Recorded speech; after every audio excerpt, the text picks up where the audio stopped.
Okay, now we will start telescope. Okay, what is telescope? And also we have discussed about simple microscope and compound microscope. Okay, in simple microscope we have discussed about visual angle and least distance of distinct laser.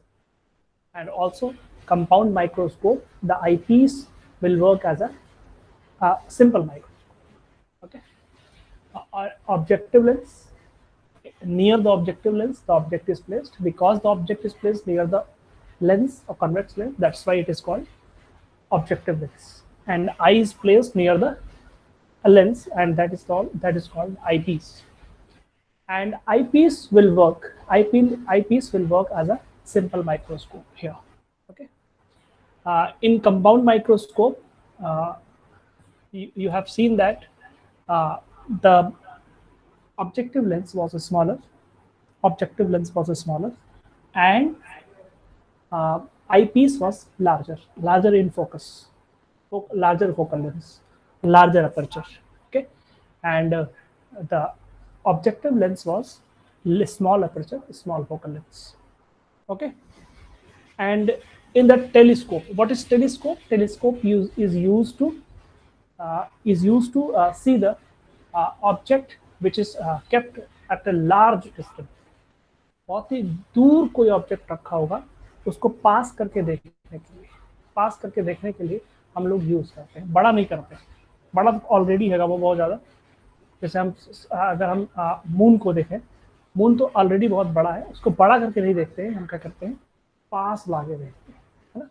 Compound microscope में क्या होता था कि हम छोटी सी चीज़ को बड़ा करके एनलार्ज करके देखते थे, उसमें एनलार्जमेंट होता है, यानी कि बहुत छोटी सी चीज़ को हम बड़ा करके देखते थे, बड़ा करके भी देखते थे और पास लाके भी देखते थे। यहाँ पे हम क्या करते हैं, सिर्फ पास लाके देखते हैं, बड़ा नहीं करते। इसलिए हम यहाँ पे जो कंपाउंड माइक्रोस्कोप होता है उसी का रिवर्स डायरेक्शन होता है, यानी कि इसमें एक लेंस जो होता है तो बड़ा होता है as compare to second lens जो होता है वो छोटा होता है। आई पीस जो होती है वो थोड़ी सी छोटी होती है as compare to objective lens, यानी ऑब्जेक्टिव लेंस कहाँ से होगा। ओके, तो सबसे पहले हम बात करते हैं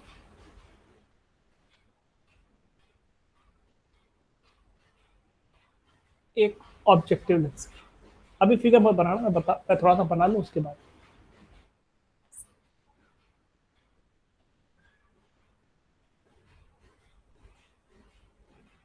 this is the objective lens.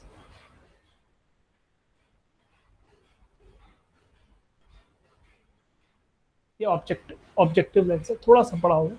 यहाँ पे मैं बनाऊंगा, थोड़ा सा छोटा होगा, इसको हम बोलेंगे आई पीस। ये ऑब्जेक्टिव लेंस है। okay? यहाँ पे बात आती है कि रेज बहुत दूर से आ रही है। When the rays are coming from very large distance, बहुत दूर से जब रेज आती हैं तो हम क्या बोलते हैं कि वो पैरेलल आ रही है। मीन्स अगर इसकी लेंथ को देखा जाए, फोकल लेंथ को देखा जाए तो 25, 27, 20, 30, 100 सेंटीमीटर भी अगर मान लें, तो इसके कंपैरिजन में जो ऑब्जेक्ट का बहुत ही लार्ज डिस्टेंस में होगा, इसलिए उसको मानेंगे कि the object is placed at infinity, बहुत दूर रखा हुआ है। और वहां बहुत दूर रखा हुआ है तो क्या होगा कि वहां से जो रेस आएंगी वो पैरेलल आएंगी। पैरेलल जरूरी नहीं है कि वो parallel parallel to the principal axis हो, ऐसा जरूरी नहीं, हो भी सकता है, नो मैटर। लेकिन हम मान लेते हैं कि parallel to the principal axis नहीं है, ये parallel to the principal axis नहीं है, तब क्या होगा, हम मान लेते हैं कि ये एक रेज आ रही है यहाँ से पैरेलल आ रही है, ये एक रेज आ रही है, एक रे आ रही है, ऐसे ऑप्टिकल सेंटर से पास होकर सीधे चली जाती है। और इसी के कंपैरिजन में एक दूसरी रे आती है बहुत ही पैरेलल, कहाँ से आ रही है, they are coming from infinity, means object is placed at infinity, object is placed at infinity. ये पैरेलल आ रही होंगी तो ये क्या करेगा, ये फोकस से पास होगा और यहाँ पे कहीं इमेज बना लेगा। ये फोकस से पास होगा, ये इसके फोकस से पास होगा, कहीं से पास होगा, ये यहाँ से पास होगा, ये यहाँ पे ये this is called F O because it is objective lens.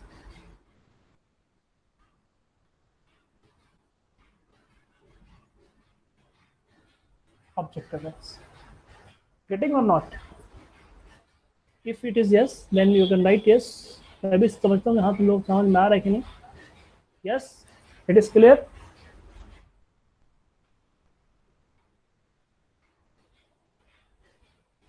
Okay, ठीक है। यहाँ पे हम मान लेते हैं कि ये ऐसा हो रहा है। तो यहाँ से जो इमेज बन जाएगी, यहाँ पे ये यहाँ पे इमेज बन जाएगी, यहाँ पे एक इमेज बन जाएगी, सीधी बनेगी। ध्यान रखना, थोड़ा सा मैं इधर खड़ा हूँ तो थोड़ा सा दिक्कत हो रही है बनाने में। यहाँ से ऐसे एकदम स्ट्रेट बनेगी, एकदम सीधी बनेगी इस तरह, है?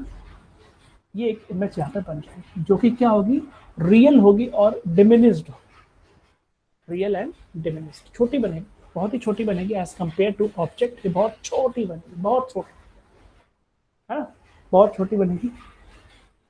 ये रियल इमेज होगी, ये रियल इमेज होगी जो हमको दिखाई नहीं देगी।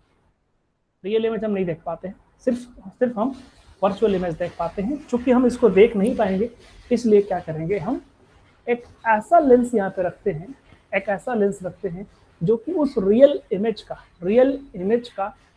जो रियल इमेज बन रही है यहाँ पे, क्योंकि रियल में ये रेज कट कर रही है आपस में, रियल इमेज का फिर वो वर्चुअल इमेज में कन्वर्ट कर देगा। यानी इसके लिए एक लेंस यहाँ पे लगाएंगे तो इसके लिए रियल ऑब्जेक्ट हो जाएगा, रियल ऑब्जेक्ट को क्या करेगा, वो वर्चुअल ऑब्जेक्ट में कन्वर्ट कर देगा।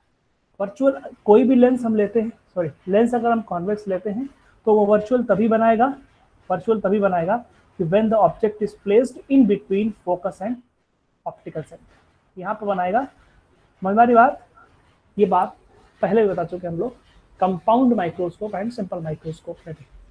सिंपल माइक्रोस्कोप में भी हम लोगों ने देखा था कि the object must be placed between focus and optical centre, इन दोनों के बीच में होना चाहिए, तभी हम इसको कर सकते हैं। यस। अब यहाँ पे बात आती है कि ये कुछ हम एक ऐसा लेंस बनाए जिसका जो फोकल लेंथ है, focal length that should be here, यहाँ पे कहीं होनी चाहिए। देख लेना ध्यान से, यहाँ पे कहीं होना चाहिए, मतलब इस इमेज से इधर कहीं होना चाहिए। यहाँ पे हो सकता है, यहाँ कहीं भी हो सकता है, no matter, but optical centre और इसके फोकस के बीच में कहीं होना चाहिए। ऑप्टिकल सेंटर और इसके बीच में कहीं होना चाहिए। ठीक है, हम यहाँ पे मान लेते हैं कि एक लेंस है, दिस इज अ लेंस। ध्यान रखना, ये लेंस है, हमने मान लिया। ठीक है, तो ये अगर लेंस है तो इसका फोकल लेंथ हम मान लेते हैं कि कोई बहुत बड़ा है, यहाँ तक है, और यहाँ पे कहीं आगे की तरफ होगा। ठीक है, क्या होगा, इससे रेज जाएंगी। थोड़ा सा बड़ा बनाना पड़ेगा क्योंकि इमेज थोड़ी सी बड़ी है, थोड़ा सा और बड़ा कर देता हूँ मैं इसको, थोड़ा सा as compare to this should be smaller. एक रेज जाएगी पैरेलल, जैसे हम लोगों ने सिंपल माइक्रोस्कोप में किया था, एक रे पैरेलल जाएगी और एक रे यहाँ से निकल जाएगी, यहाँ से सीधी, और ये जाएगी तो फोकस से चली जाएगी, फोकस की तरफ जाएगी ये, तो ये डाइवर्जिंग हो जाएगी, और डाइवर्जिंग हो जाएगी तो ये यहाँ पे कहीं पीछे की तरफ ये मिल रहे होंगे, तो यहाँ पे कहीं इमेज बनाएगा, यहाँ पे ये दोनों आपस में कहीं एक जगह मिल रहे होंगे, तो यहाँ पे कहीं इमेज बनाएगा। ये हम मान लेते हैं कोई ऑब्जेक्ट होगा, इसकी इमेज यहाँ बनेगी, let us suppose A dash B dash, ये होगा हमारा A double dash, this is B double dash. First draw the figure, इसके लिए मैं ये फोकल लेंथ को यहाँ पे एफ ई मान लेता हूँ, इसका यहाँ पे होगा, और this image must be in between F E because it is eyepiece, it is eyepiece, it is eyepiece, तो इसका फोकल लेंथ यहाँ होगा, इट इज ऑब्जेक्टिव लेंस, इसलिए यहाँ क्या होगा, एफ ओ होगा, है ना। यहाँ पे बना लो, ड्रॉ द फिगर, इस फिगर को बना लो पहले, उसके बाद हम लोग आगे बात करते हैं।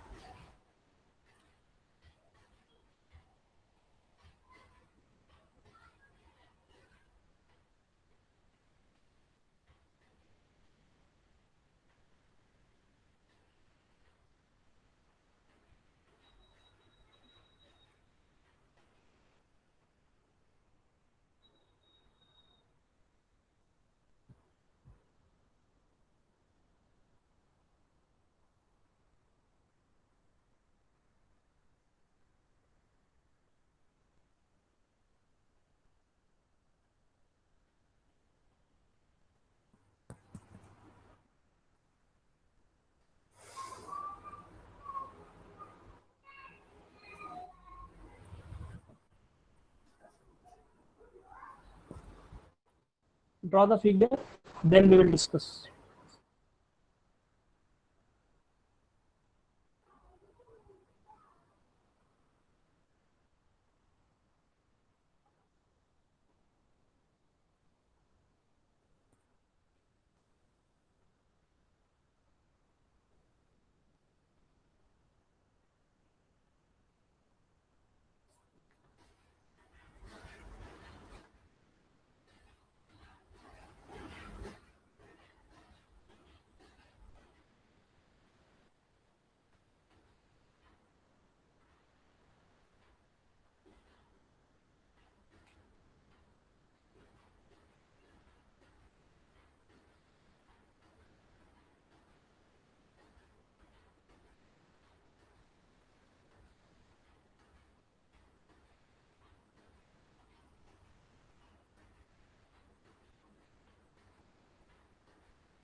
Full figure is not visible. Full figure is not visible.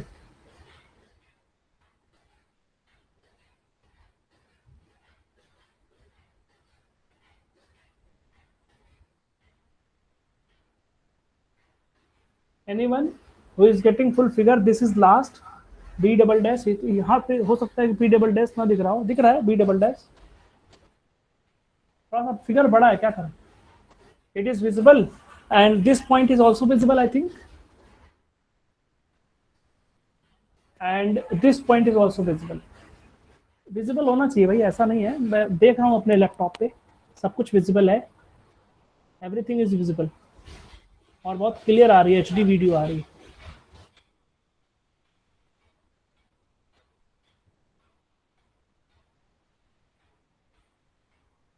आगे चले.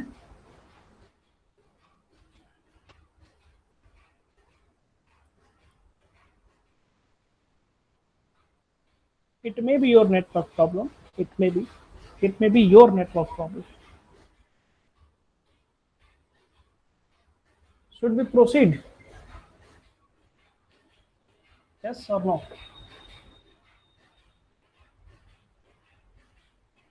Okay okay okay.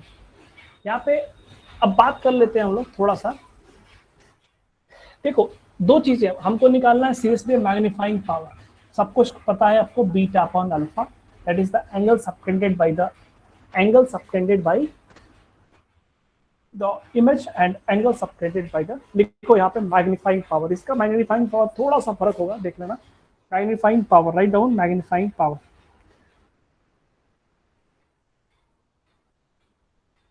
Ratio of angle subtended at the eye. Ratio of angle subtended. Ratio of angle subtended at the eye by the final image. At the eye by final image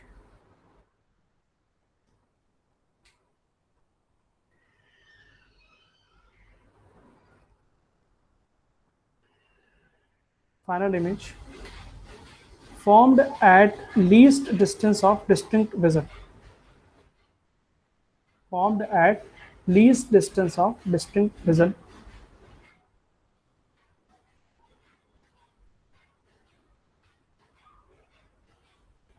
Least distance of distinct vision to the angle subtended at the eye. To the angle subtended to the angle subtended at the eye by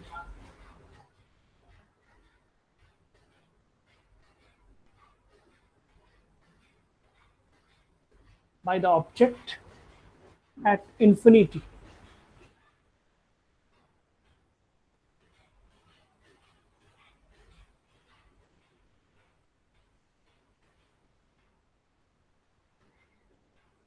At infinity without any lens. Without any lens, बिना lens के देखेंगे तो कितना angle subtend करेगा, वो नीचे हो जाएगा। ये ऑब्जेक्ट की बात हो रही है, जब हम कुछ भी नहीं देख रहे, कुछ भी नहीं कर रहे, तो उस टाइम पे कितना एंगल होगा, कितना एंगल होगा वो, ठीक है, बिना लेंस का, बिना माइक्रोस्कोप, सॉरी बिना टेलीस्कोप का।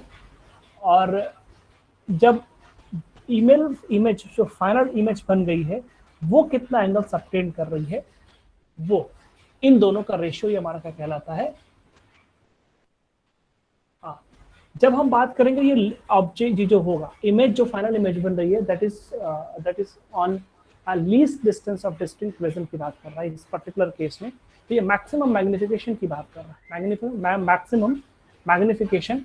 तो यहाँ पे ध्यान रखना कि ये जो एंगल है जहाँ से हमको ऑब्जेक्ट दिख रहा है, ये ऑब्जेक्ट है एंगल, ये जो एंगल सबटेंड कर रहा है दैट इज कॉल्ड अल्फा, बना लो, that is alpha, that is angle subtended by naked eye. Naked eye की बात कर रहे हैं, नेक्ड आई के हम जब ऑब्जेक्ट को देखेंगे तो वो अल्फा बनाएगा। और यहाँ से चूंकि ये वर्टिकल अपोजिट एंगल है, दिस इज ऑल्सो अल्फा, बना लेना, दिस इज ऑल्सो अल्फा। फिर यहाँ पे अगर हम बात करते हैं फाइनल इमेज ये है हमारा, तो ये इमेज जो एंगल सबटेंड कर रही है, this angle is called beta, this angle is called beta. ये इमेज बहुत छोटी होती है, ये डिमिनिश्ड बनती है, बहुत छोटी इमेज बनती है, इसलिए हम यहाँ से इसको हम ओ मान लेते हैं, ऑब्जेक्टिव लेंस है, इस पॉइंट को हम ई मान लेते हैं आई पीस, ओ ई, और यहाँ पे अल्फा एंड बीटा। तो बहुत सिंपल है, यहाँ पे हम जानते हैं कि बीटा अपॉन अल्फा ये हो जाएगा हमारा tan beta upon tan alpha. ये मैग्नीफाइंग पावर tan बीटा की बात करें, beta will be equals to perpendicular upon base, perpendicular it is a dash b dash upon base a dash e upon tan alpha, tan alpha it is alpha, perpendicular upon base means a dash b dash upon a dash o।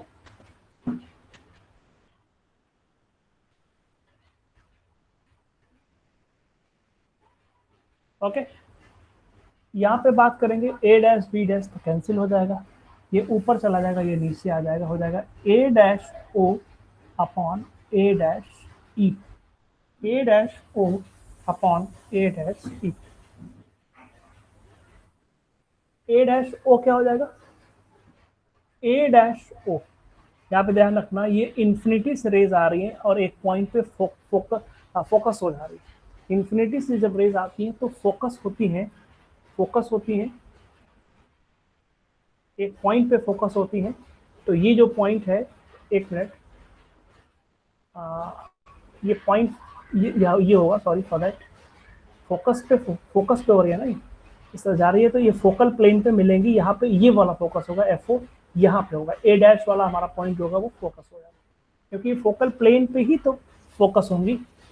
अगर ये parallel to principal axis आती है तो यहाँ पे principal axis पे focus हो रही होती, लेकिन यहाँ पे आ रही है तो फोकल प्लेन में होगी, इसलिए ये हो जाएगा FO। तो यहाँ पे A डैश O हो जाएगा हमारा, ये फोकल लेंथ हो जाएगी, फोकल लेंथ यानी कि FO, स्मॉल FO कह सकते हैं, उनकी कॉन्वेक्स है इसलिए प्लस हो जाएगा, प्लस FO अपॉन यहाँ पे A डैश ई की बात करें वो इधर की तरफ है, और हम जानते हैं कि ये ऑब्जेक्ट होगा, ये इस लेंस से जो इमेज बन रही है, ये image A dash B dash is object for that lens, and this distance means distance of the object from the eyepiece, that is called UE। मैं लिख नहीं रहा हूँ, बहुत ज़्यादा कॉम्प्लिकेशन हो जाएगा, दिस इज UE। तो अगर ये UE हो जाता है, लिख ही देता हूँ, ये UE हो जाएगा, UE, तो UE will be minus UE, तो मैग्निफिकेशन जो हो जाएगा minus FO, magnification will be minus FO upon UE। You can note down minus FO upon FE।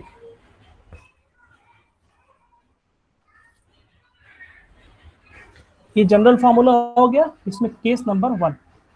Case number 1, जब हमारी इमेज जो हो जाएगी, जो फाइनल इमेज जो हमारी हो जाएगी वो डी पे बनेगी, यानी कि least distance of distinct vision पे बनेगी, और जो ऑब्जेक्ट होगा वो माइनस यूई पे होगा।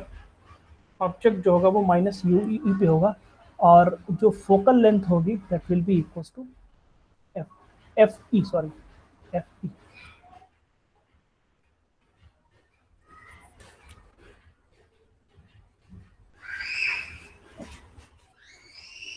ये केस बन रहा है हमारा, जब image least distance of distinct vision पे होगी तो v equals to minus D, u is equals to minus U, क्योंकि ये d यहाँ से यहाँ तक की इमेज, जब ये जो फाइनल इमेज है, जब फाइनल इमेज कहाँ बन रही है, d पे, least distance of distinct vision, यहाँ से यहाँ तक की बात करें तो ये d हो जाता है लेंथ से।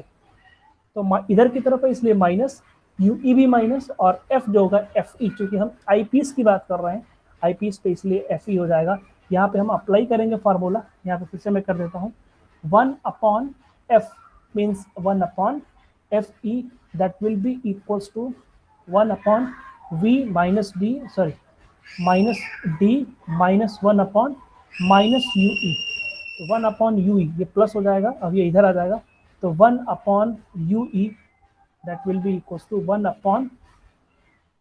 Upon F E plus 1 upon D. ये फॉर्मूला हो जाएगा हमारा, ये हम यहाँ पे पुट कर देंगे, यहाँ पे पुट कर देंगे, तो magnification that will be equals to minus F O upon U E minus F O upon, अंदर पुट कर सकते हैं यहाँ पे 1 अपॉन ई को हम यहाँ से 1 अपॉन यू ई को हम यहाँ से पुट कर सकते हैं, that will be minus F O 1 upon F O plus 1 upon D. Finally आप चाहे तो इसको लिख सकते हो एक बार और, मैं यहाँ पे लिख देता हूँ, ऊपर ऊपर हो जाएगा हमारा final magnification means magnification will be equals to magnification will be equals to minus fo upon minus fo upon fe 1 plus fe upon d, 1 plus fe upon d। हमने यहाँ से क्या किया, fe को, सॉरी यहाँ पे fe है, sorry for that, fe है, fe को हमने बाहर कॉमन ले लिया, तो 1 plus fe upon d बचा। So this is the final formula, m is equals to fo minus fo upon fe 1 plus fe upon d।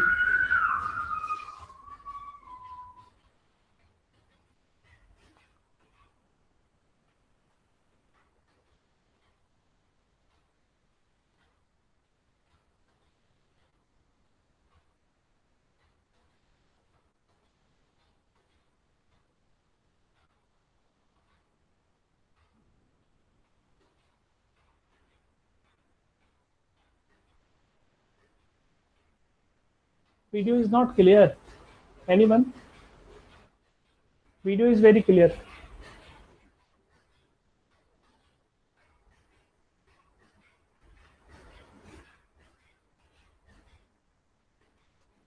I know it is very clear. Okay.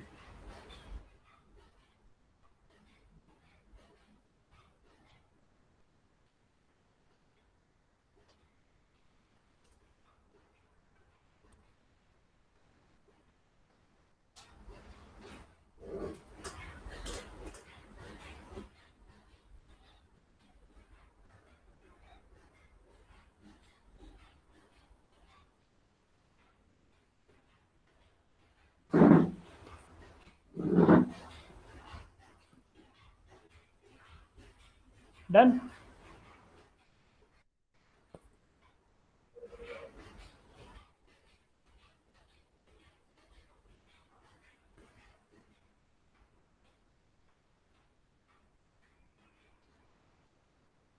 Okay, यहाँ पे हम बात कर लेते हैं थोड़ा सा, हम लोग कि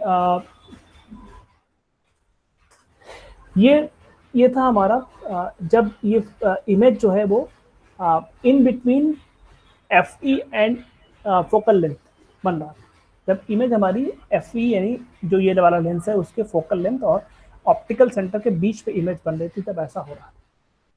ठीक है, और इस टाइम पे अगर हम ध्यान से देखें, इस टाइम पे अगर हम ध्यान से देखें तो ये यहाँ से यहाँ तक हमारा हो जाएगा क्या, एफ ओ, यहाँ से यहाँ तक F O, this is F O, F O, and ये वाला क्या हो जाएगा, एफ ई।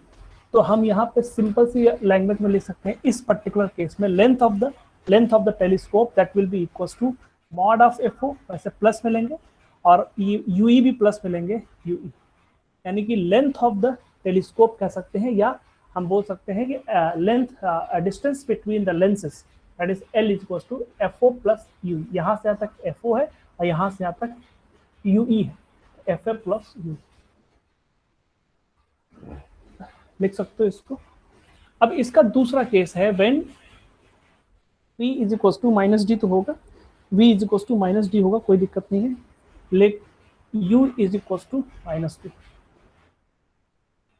कैसे, देखो यहाँ पे, अब देखना, अब यहाँ पे हम कुछ इससे जो पैरेलल रेज आ रही हैं वो अपने फोकल लेंस पे तो आ रही है, लेकिन हमने यहाँ पे क्या किया कि when the image form that is at the least distance of distinct vision, तो इस टाइम पे क्या होना चाहिए था कि इसके फोकस पे नहीं बनना चाहिए था। ध्यान रखना, दो चीजें होती हैं कि when the rays are coming parallel then it will converge at a point, means on a focal plane। लेकिन ऐसा भी तो हो सकता है कि जब ये फोकल प्लेन से, फोकल प्लेन ये है हमारा फोकल प्लेन, यहाँ पे रेज कलेक्ट हो रही है, तो यहाँ से जो रेज निकलेंगे, यहाँ से जो रेज निकल रही होंगी इस तरह से, तो क्या हो जाएगी, वो पैरेलल हो जाएंगी, यानी इन्फिनिटी पे जाएंगी वो। समझ में आ रहा है, फोकस से निकलते हैं तो वो इन्फिनिटी पे मिलती है। तो हम हमारा दूसरा जो केस होता है when the object is at infinity, यहाँ पे लिख लो सेकेंड केस, ये वाला सेकेंड केस जो हमने लिखा था, second case when image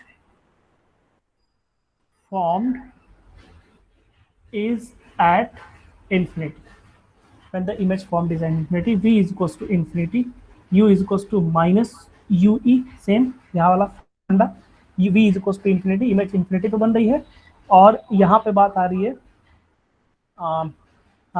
u की तो माइनस ue, एंड f की बात आएगी तो सिंपल प्लस एफ ई। तो कोई दिक्कत की बात नहीं है, सिंपल फॉर्मूला अप्लाई कर देंगे हम, 1 upon f is equal to 1 upon v minus 1 upon u, ये हो जाएगा 1 upon F E is equal to 1 upon v that is infinity minus 1 upon minus u, ue, या इसको हम 1 अपॉन ue कह सकते हैं, 1 अपॉन ue कह सकते हैं। हम लोग जानते हैं कि magnification is equal to minus F O upon ue होता था इन जनरल केस। तो नॉर्मल एडजस्टमेंट यानी when the image is formed at infinity, ये हो जाएगा हमारा मैग्निफिकेशन, यहाँ पे 1 अपॉन ue के प्लेस पे 1 अपॉन ue के प्लेस पे यहाँ पे 1 अपॉन एफ ई रख देंगे, तो minus F O upon F E, minus F O upon 1 upon ue के प्लेस पे 1 अपॉन ue के प्लेस पे 1 अपॉन एफ ई पुट कर सकते हैं, 1 अपॉन एफ ई ue के प्लेस पे हमने 1 अपॉन एफ ई पुट कर दिया, तो ये फॉर्मूला बन जाएगा हमारा minus F O upon F E, minus F O upon F E. इस केस में लेंथ ऑफ द, यहाँ पे पहले कर लो, इसको बताता हूँ, पहले इसको नोट कर लो।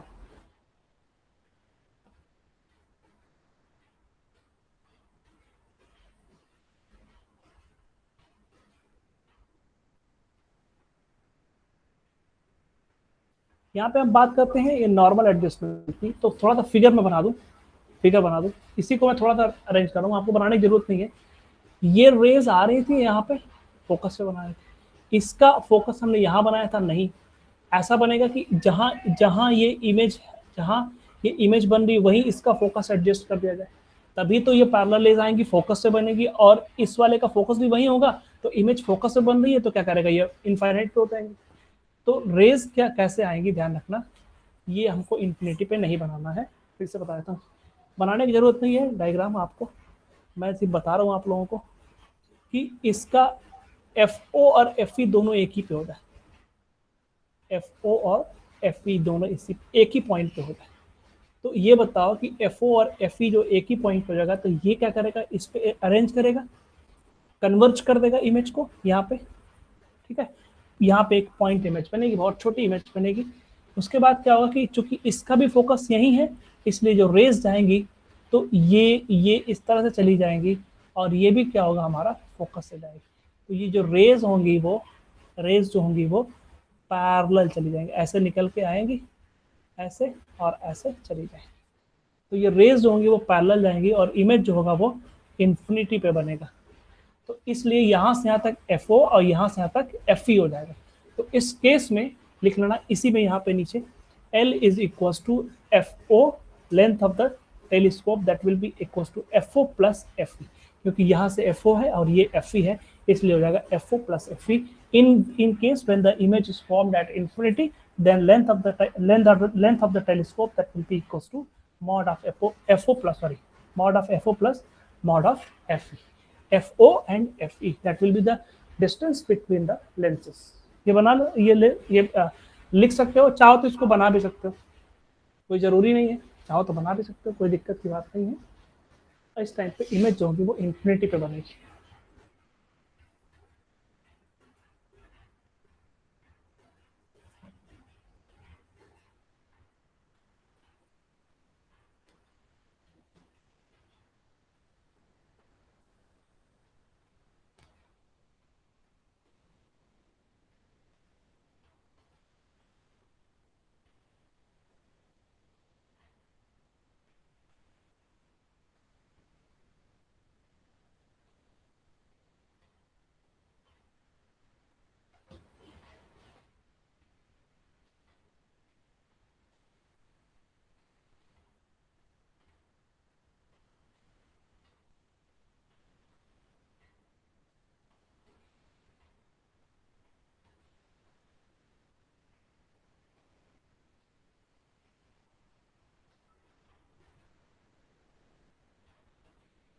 Okay, done.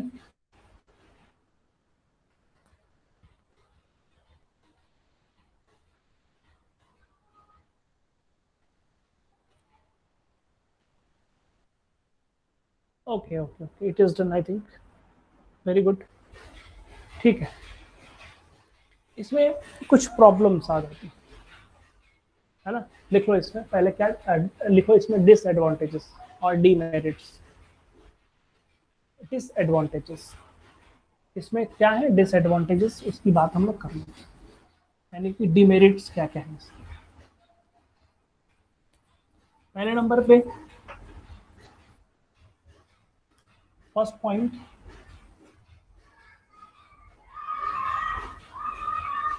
इस पे वन बाय वन करके बात करते हैं। Right down disadvantages heading.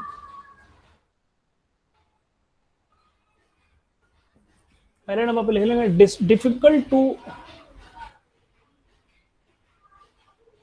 Difficult to manufacture. Difficult to manufacture, क्योंकि ये बहुत बड़ा लेंस होगा, इसलिए बहुत बड़ा अपर्चर इसका क्यों बनाते हैं। इसका बड़ा अपर्चर बनाने का मकसद होता है, यहाँ पे सिर्फ एम क्या होता है, that to collect maximum rays. Maximum rays जब आती हैं तो मैक्सिमम जितनी ज्यादा रेज आएंगी उतना ही ज्यादा जो इमेज बन रही होगी वो ब्राइट बनेगी, हमको क्लियर इमेज देगी, ब्राइट, बहुत ही डिम नहीं बनेगी, बहुत ही ब्राइट बनेगी। तो अगर हम जितना बहुत बड़ा लेंस कर दें तो बहुत ज्यादा कलेक्ट होने लगेंगे, उतना ही ज्यादा हमारा ब्राइट इमेज बनेगी, इसलिए हम इसको बड़ा लेते हैं। ठीक है, बहुत बड़ा अगर लेंस होगा तो उसको बनाना थोड़ा मुश्किल होता है। उसके बाद लिखते हैं कॉस्टली, ये बहुत कॉस्टली पड़ जाएगा, बहुत महंगा पड़ जाएगा। अगर हम मिरर बनाए इतना बड़ा तो उतना हमको महंगा नहीं पड़ता है, ये कॉस्टली बहुत ज्यादा हो जाएगा। ठीक है ना। डिफिकल्ट टू यहाँ पे लिखेंगे डिफिकल्ट टू हैंडल,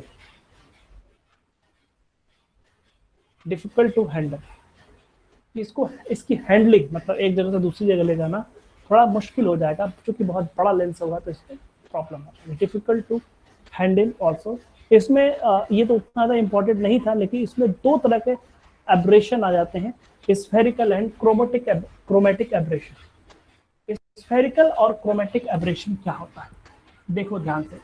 अगर अगर आप समझते हो कि प्रिज्म प्रिज्म के बारे में हम लोगों ने पढ़ा, यहाँ रेज जाती हैं, ये स्प्लिट हो जाती हैं। क्यों स्प्लिट इसलिए जाती हैं? क्योंकि जो रेड लाइट है और जो वायलेट लाइट है, इनमें वेवलेंथ का डिफरेंस होता है। इसकी वेवलेंथ बहुत ज़्यादा होती है, इसकी कम होती है। वेवलेंथ अलग अलग होने की वजह से क्या होता है, इसका जो रिफ्रैक्शन है, रिफ्रैक्टिव इंडेक्स जो है वो कम और ज़्यादा होता है, थोड़ा थोड़ा डिफर करता है। यानी अलग अलग कलर के लिए रिफ्रैक्टिव इंडेक्स अलग अलग होता है। सेम लाइक जब हम लेंस की बात करते हैं, तो लेंस का जो फोकल लेंथ होता है, फोकल लेंथ किस पे डिपेंड करता है? 1/r1 minus 1/r2, 1/r1। Mu पे भी डिपेंड करता है फोकल लेंथ, यानी कि फोकल लेंथ म्यू पे भी डिपेंड करता है ना, म्यू पे भी डिपेंड करता है। सबसे कम बेंडिंग इसमें रेड की होती है। तो क्या होगा कि जब यहाँ से रेज आएंगी पैरेलल, जब यहाँ से रेज पैरेलल आती हैं, तो इस ये जो रेज पैरेलल आ रही है, व्हाइट लाइट आ रही है, तो व्हाइट लाइट बेंड हो जाएगी, बहुत कम बेंड होगी। रेड व्हाइट लाइट में 7 कलर्स होंगे, तो बहुत कम बेंड होगी रेड, और सबसे ज्यादा बेंड होगी वॉयलेट, और बीच में इनमें बहुत सारी बेंडिंग होगी। यानी हाँ, यहाँ पे अलग अलग कलर की इमेज हमको मिलेगी। यानी अलग अलग कलर जो होंगे वो अलग अलग पॉइंट पे फोकस हो जाएंगे। यानी कि focal length will depend on the refractive index of the light. यानी कि एक ही इमेज यहाँ पे कोई होगी जिससे रेज आ रही होंगी, तो क्या होगा कि वो अलग अलग पॉइंट पे फोकस हो जाएंगी, जिससे क्या होगा कि इमेज यहाँ भी बनेगी, यहाँ भी, यहाँ भी, यहाँ भी, यहाँ भी, यानी बहुत टाइप पे बनेगी। इसको हम बोलते हैं स्फेरिकल एब्रेशन, स्फेरिकल एब्रेशन। तो ये भी एक प्रॉब्लम है। अगर बहुत बड़ा हो जाएगा, बहुत बड़ा लेंस हो जाएगा, तो ये वाला स्फेरिकल एब्रेशन इसमें आ जाता है। जो हम लोग डेरिवेशन करते हैं, तो हम मानते हैं कि द रेज, ये वाली जो रेज है, ये जो रेज है, the rays are paraxial rays. Paraxial rays मतलब very close to the principal axis. बहुत क्लोज प्रिंसिपल एक्सिस के होंगी, इसका मतलब कि जो इसका अपर्चर हुआ बहुत कम होना चाहिए। बहुत क्लोज प्रिंसिपल एक्सिस के होंगी तभी ये पॉसिबल है। बहुत, यानी कि बहुत छोटा लेंस होना चाहिए और बहुत थिन लेंस होना चाहिए, तभी ऐसा पॉसिबल। थिन लेंस नहीं होगा। हमने जो भी डेरिवेशन की थी, that was for thin lens के लिए होती थी। तो थिन लेंस के लिए हम इसलिए हम बोलेंगे कि थिन लेंस नहीं है, इसलिए वो जो हम फॉर्मूला अप्लाई कर रहे हैं 1/f is equal to 1/v plus 1/2, वो सब फेल हो जाएंगे। और फोकल लेंथ एक नहीं होगी, कई सारी हो जाएगी, अलग अलग कलर के लिए अलग अलग हो जाएगी। इसलिए यहाँ पे अलग अलग जगह पे कई सारी इमेज बनेगी। मीन्स एक के ऊपर एक भी बन सकती है, जिससे क्या होगा कि क्लियर इमेज नहीं दिखाई देती, सारा ब्लर हो जाएगा। ठीक है, इस तरह के या इमेज कई पॉइंट पे बनेगी, इसलिए इस टाइप के एब्रेशन को या डिफेक्ट को हम स्फेरिकल एब्रेशन कहते हैं। ठीक है, सेम इसके बाद आता है क्रोमेटिक एब्रेशन। क्रोमेटिक एब्रेशन का मतलब होता है सेम कलर की वजह से होता है। यहाँ पे एक ही इमेज कई जगह बना रही होती, कई जगह फोकस हो रही होती है। कलर क्रोमेटिक मीन्स कलर से रिलेटेड है, अलग अलग कलर के लिए अलग अलग बेंडिंग हो रही होगी। इस टाइप की एब्रेशन को हम क्रोमेटिक एब्रेशन कहते हैं। ठीक है, वो ड्यू टू द कलर होगी। ठीक है, तो स्फेरिकल और यहाँ पे अगर हम लेंस की बात करते हैं, तो स्फेरिकल एब्रेशन, चूंकि यहाँ पे हम पैरेक्सियल रेस की बात करते हैं, इसलिए एक पॉइंट पे ये कन्वर्ज होते हैं। अगर ऊपर की रेज होंगी तो कहीं और पे फोकस हो जाएंगी। तो इस टाइप के, इस तरह से मिरर में भी आता है। मिरर केस में भी हम लोगों ने जो फार्मूला पढ़ा था, वो फार्मूला बनाया था 1/f = 1/p + 1/u, ये वाला फार्मूला बनाया था हमने। इसमें भी हमने माना कि the aperture is very small.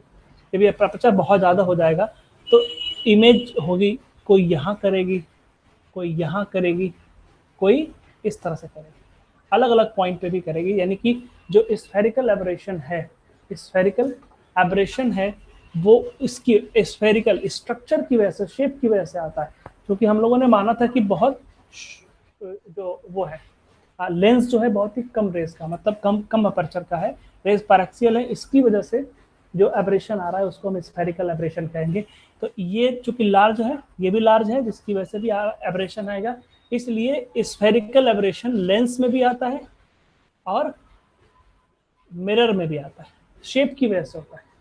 हमने बहुत छोटा सा मान के किया था फोकल लेंथ कैलकुलेट किया था, फोकल लेंथ बहुत छोटा मान के हमने किया था, इसलिए स्फेरिकल स्फेयर की वजह से, यानी स्फेरिकल यानी शेप की वजह से जो आएगा उसको हम बोलेंगे दैट इज क्या नाम है इसका, स्फेरिकल एब्रेशन। क्रोमेटिक एब्रेशन क्या होता है, कलर की वजह से होता है। जब ये एक लाइट जाती है तो अलग अलग कलर की वजह से ये बेंडिंग हो रही होती है, अलग अलग कलर की वजह से बेंडिंग, क्योंकि रिफ्रैक्शन हो रहा है तो बेंडिंग हो रही है। यहाँ पर रिफ्रैक्शन होगा ही नहीं, रिफ्रैक्शन होगा नहीं तो उस तरह की बेंडिंग नहीं होगी। हम चूंकि यहाँ पर रिफ्लेक्शन हो रहा है, इसलिए जो क्रोमेटिक एब्रेशन होगा that is in the mirror only. वहाँ पे लेंस सॉरी लेंस में होगा क्रोमेटिक वाला, क्रोमेटिक लेंस में ही बेंडिंग हो रही है, रिफ्रैक्टिव इंडेक्स लेंस में ही डिपेंड करता है, इसलिए अलग अलग कलर के लिए अलग अलग रिफ्रैक्टिव इंडेक्स होता है। तो लेंस की ही बात करेंगे तो लेंस में ही अलग अलग हमारी फोकल लेंथ होगी, मिरर में ऐसा कुछ नहीं है, इसलिए क्रोमेटिक एब्रेशन मिरर में नहीं होता। ठीक है, ये सारे पॉइंट्स थे हमारे। इसके बाद हम लोग बात करते हैं, ये चूंकि हम लोग जो एस्ट्रोनॉमिकल स्कोप पढ़ रहे थे that was based on the refraction, refraction पे बेस्ड था, that's why it is called refracting telescope. ये पूरी टेलीस्कोप जो है हमारी वो रिफ्रैक्टिंग टेलीस्कोप हो जाएगी। Now we will discuss about reflecting telescope. Right down heading reflecting.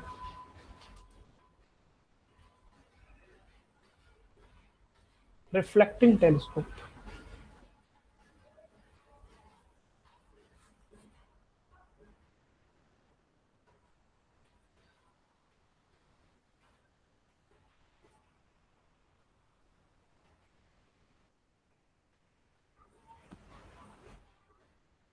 Reflecting telescope.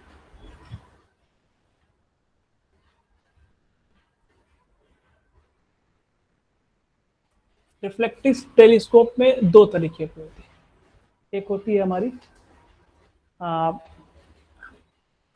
Newtonian और दूसरी होती है हमारी, एक होती है हमारी न्यूटेनियन और दूसरी होती है हमारी कैसग्रेन।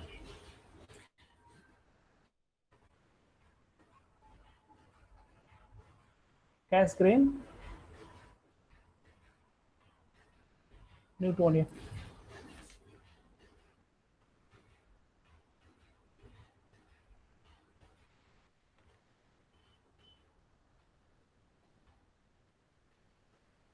कैसग्रेन है न्यूटोनियन।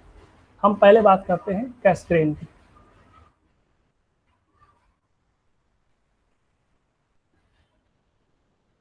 कैसग्रेन में क्या होता है, बहुत ही सिंपल है। सबसे पहले हम क्या लेंगे, एक मिरर लेंगे, ध्यान रखना, एक मिरर लेंगे, बड़ा सा एक मिरर लेंगे, इसमें रेस आएंगी इस तरह से, इस तरह से रेस आएंगी और किसी एक पर्टिकुलर पॉइंट पे ये क्या करेंगे, अगर रेस पैरेलल होंगी तो किसी एक पर्टिकुलर पॉइंट पे ये इमेज बनाने की कोशिश कर रही है, that tries to form the image at a point when the rays are coming parallel। ये पैरेलल नहीं बन गई है, थोड़ा सा ऐसे बन गई है, इसको पैरेलल बना देता हूँ। when the rays are coming parallel then the rays will try to converge at a point। ठीक है, लेकिन क्या होता है कि हम इसको ऐसे नहीं बनाते, इसमें हम बीच में एक, यहाँ पे हमारा क्या हो गया, ये कॉनकेव मिरर हो गया, कॉनकेव मिरर, यहाँ पे हम एक रख देते हैं, इसको हम, जिसका नाम है कॉन्वेक्स मिरर। तो रेज यहाँ से ऐसे आ रही होंगी, बीच में से थोड़ा सा हम इसको कट कर दें, रेज ऐसे आ रही होंगी तो ऐसे जाने के बाद ये क्या करेंगे, ऐसे जाने के बाद ये इस तरह से आ जाएंगे, यहाँ से रेज इस तरह से आएंगी तो ऐसे जाने के बाद इस तरह से रेज चली जाएंगी। ठीक है, ये यहाँ पे क्या करेंगे हम, यहाँ पे एक लेंस लगा देंगे, तो यहाँ पे जो रेज आ रही होंगी इसका फोकस यहीं पे कर देंगे, तो क्या होगा, इसके पैरेलल रेज चली जाएंगी। यहाँ पे हम कोई भी हम अपनी आई बना लेंगे, तो यहाँ से हमको इमेज, बड़ी इमेज जो होगी वो हमको छोटी होकर दिखेगी, है ना। कहने का मतलब ये है कि इस तरह से हम रेस को कलेक्ट कर सकते हैं। पैरेलल रेस आ रही होंगी तो हमको इमेज दिखाई देगी, है ना। बहुत सारी रेस आ रही होंगी, कन्वर्ज होकर एक पॉइंट पे आ जाएंगी, यानी कि बहुत सारी रेस को हमने कलेक्ट कर लिया, छोटे पॉइंट पे कर लिया, ठीक है। तो इस तरह के जो हमारे आती है, इसको हम क्या बोलते हैं, कैसग्रेन। नाम कुछ भी हो सकता है, मैं पढ़ता हूँ ऐसे, कैसग्रेन, है ना। जो आपको पढ़ना हो पढ़ सकते हो, कैसग्रेन टेलीस्कोप। तो इसमें ये होता है, और ये हमारा ये और ये चूंकि ये आई पीस होगा हमारा, क्योंकि हमारा आई इसी के पास है, इसलिए आई पीस ये हो जाएगी, एंड ये हो जाएगी हमारा primary objective, primary objective lens, sorry mirror, और यहाँ पे सेकेंडरी हो जाएगा, दिस इज सेकेंडरी। इसको बना लो फिगर, डू फास्ट। इसमें कुछ फार्मूले हैं, उसको डायरेक्ट, हमको कोई डेरिवेशन की जरूरत नहीं है, कोई डेरिवेशन की जरूरत नहीं है। इस पे F O upon F E 1 plus F E upon D.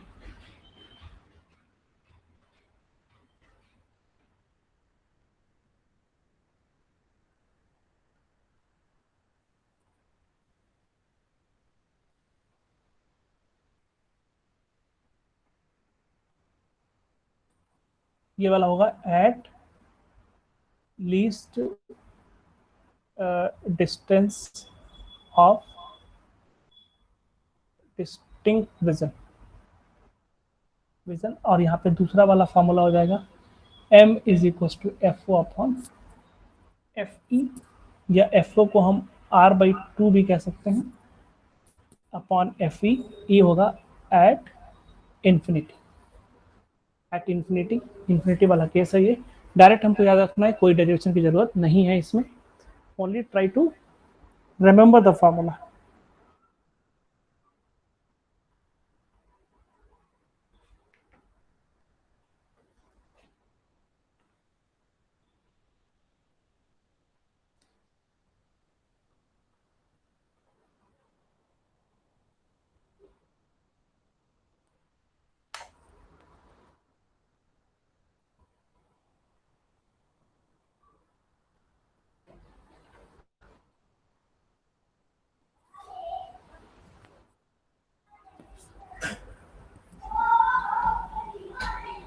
Yes, done.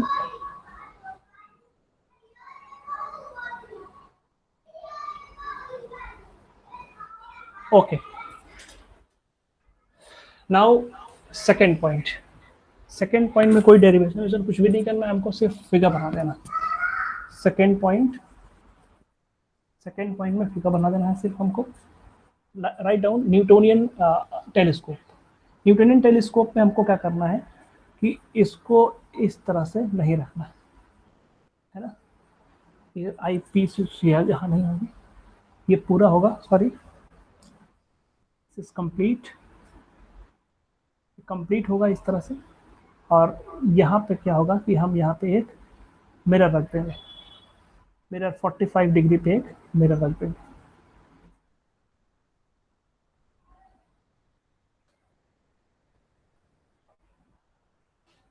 ऐसे बनाना नहीं, यहाँ पे 45 डिग्री पे एक मिरर। तो ध्यान रखना, इस पे 45 डिग्री पे मिरर होगा तो क्या होगा, यहाँ पे देख लो पहले, फिर उसके बाद हम लोग बात करते हैं। यहाँ से रेज जा रहे होंगे, यहाँ इमेज बनाने की कोशिश करेंगे, यहाँ से इमेज यहाँ पे बनाने।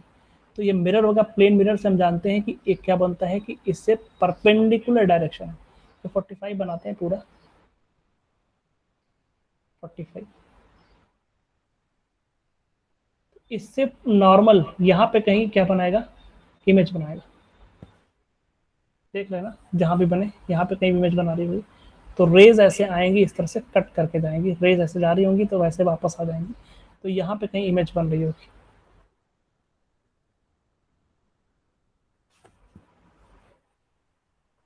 यहाँ पे कहीं इमेज बन रही होगी, और यहाँ पे हम एक लेंस रख देंगे, जिससे क्या होगा, रेस पैरेलल आ जाएंगे, यहाँ हमारी आई पीस हो जाएगी, जिससे हमको क्लियर इमेज दिख जाएगी। इमेज यहाँ कहीं बन रही है ना, तो यहाँ पे कहीं कट कर रही होगी तो इससे रेज आएंगे, यहाँ पे पैरेलल लेंस है, यहाँ पे एक मिरर रख देते हैं, बस इतना ध्यान रखना, एक मिरर रख देते हैं, ये हमारे न्यूटनियन हो जाएगी, सेकंड सेकंड टाइप। इसको बना लो फिगर, इसमें कोई डेरिवेशन कोई फॉर्मूला नहीं है, बस इतना याद रखना है।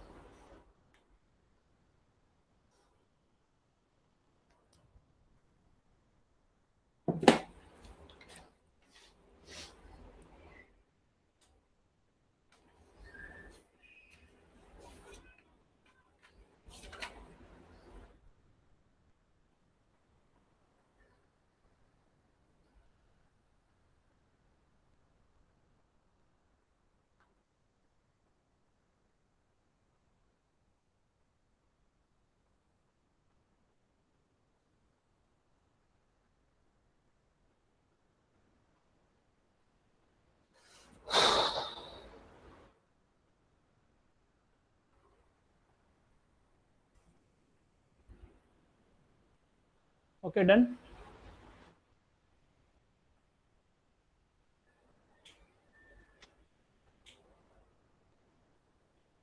Okay, I think you understood. एक बार आप लोग फिर से इसको देख लेना, बुक में भी देख लेना, एक बार रिवाइज कर लेना। Okay, and hope you are getting. Okay, very good. अब मुझे लगता है कि इस पे सारे टॉपिक्स कवर हो गए हैं। इस पे कुछ न्यूमेरिकल्स होंगे, हम लोग न्यूमेरिकल्स को भी सॉल्व कर लेंगे, उसके बाद हम लोग स्टार्ट करेंगे wave optics. Okay, okay, let us conclude this session here. Okay, thank you.